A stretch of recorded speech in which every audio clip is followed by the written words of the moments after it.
আসসালামু আলাইকুম সবাইকে। আমি কুক উইথ ট্রেডিশন থেকে পুষ্প বলছি। কেমন আছেন সবাই? আশা করছি সবাই খুব ভালো আছেন। আজকে আমি করে দেখাবো কুইক অ্যান্ড ইজি ওয়েতে কিভাবে ম্যাঙ্গো মিল্কশেক তৈরি করা যায়। চলুন তাহলে দেখে নেওয়া যাক। আমি একটি ব্লেন্ডার জারে 1 কাপ পরিমাণে ম্যাঙ্গো কিউব করে কেটে রাখা দিয়ে দিয়েছি। 1 কাপ পরিমাণ লিকুইড মিল্ক নিয়ে নিয়েছি।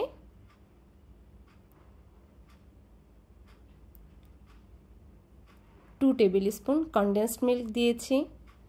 আপনার হাতের কাছে কনডেন্সড মিল্ক না থাকলে আপনি চিনিও ব্যবহার করতে পারেন এবং আপনার টেস্ট অনুযায়ী মিষ্টির পরিমাণটা বাড়িয়ে কমিয়ে নিতে পারেন।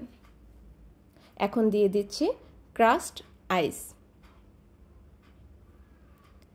সবগুলো উপকরণ একসাথে ভালোভাবে ব্লেন্ড করে নিলেই হয়ে যাবে আমাদের আজকের quick and easy mango milkshake. আমি যেই পরিমাণে উপকরণ নিয়েছি তাতে 2 গ্লাস পরিমাণে হয়েছে।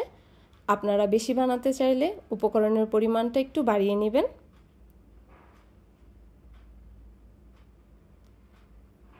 আমি সার্ভ করার জন্য উপর থেকে আইসক্রিম এবং ম্যাঙ্গো কিউব করা দিয়ে পরিবেশন করেছি।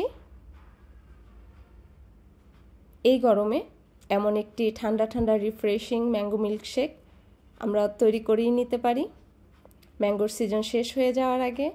একবার ট্রাই করে দেখতে পারেন। সবাই ভালো থাকবেন, সুস্থ থাকবেন। আজকের মতো আল্লাহ হাফেজ।